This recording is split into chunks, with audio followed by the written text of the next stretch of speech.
So what if everything we knew about AI was just one thing to know about AI?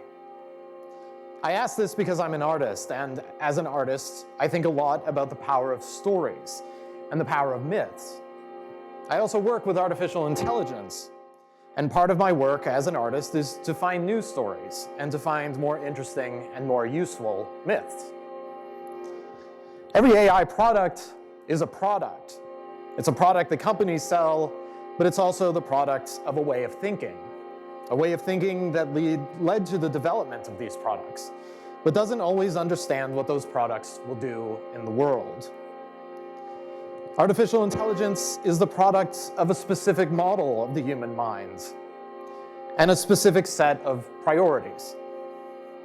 And that model sometimes suggests that humans do things in very similar ways that can be turned into an aggregation of steps and then modeled and then predicted.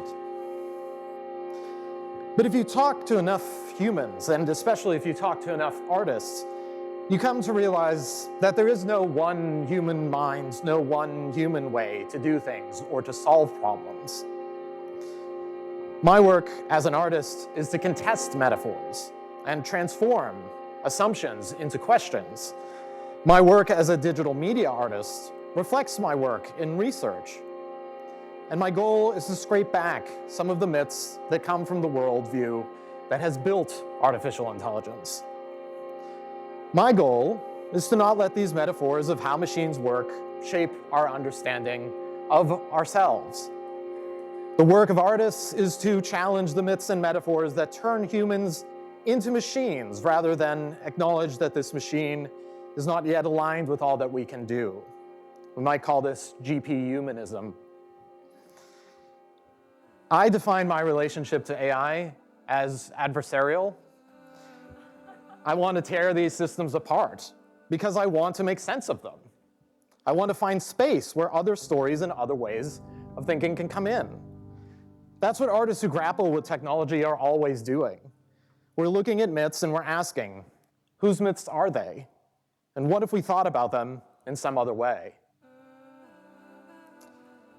Sometimes these myths help us make sense of things, and that's great.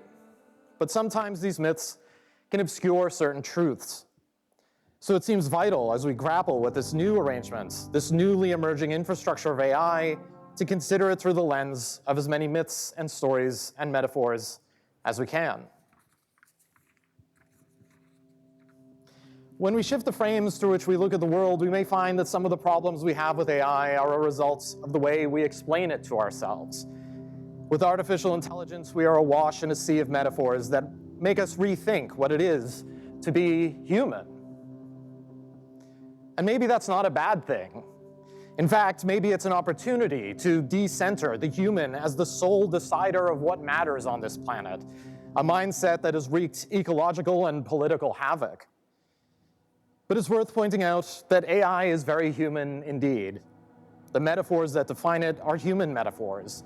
The systems that give rise to it are human economics, human ideologies, human biases, and human data. So, if we are all excited about opportunities to re-engage with what it means to be human, why not turn to the actual humanists? If we are wondering what all this technology means, why not include the people whose trade is quite literally the making of meaning? I have made my career bridging art and technology with research and with policy, and I've learned that there is no better canary in the coal mine of the future than the artist who is engaging critically with this technology. But this is no great deal for the canary. Artists are in precarious positions all around the world and in all kinds of communities. So how might we see the world differently when we drift from the established mythologies of AI? What if they didn't learn from data but arranged data?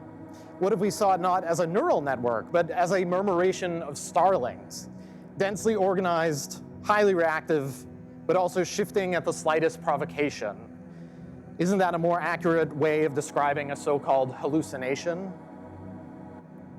My point is, what if we all gave ourselves more space to drift in the way we frame these technologies, the myths we tell ourselves?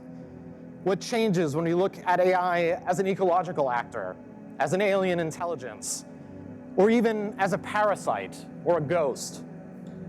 What changes if we find new language, new tools to make sense of artificial intelligence? What opens up? What freedoms might we gain? What new uses might we find? If we want to create new forms of infrastructure around AI, we need to imagine its foundations differently. And that's the work that artists can do, and I hope we'll make space to hear them. Thank you.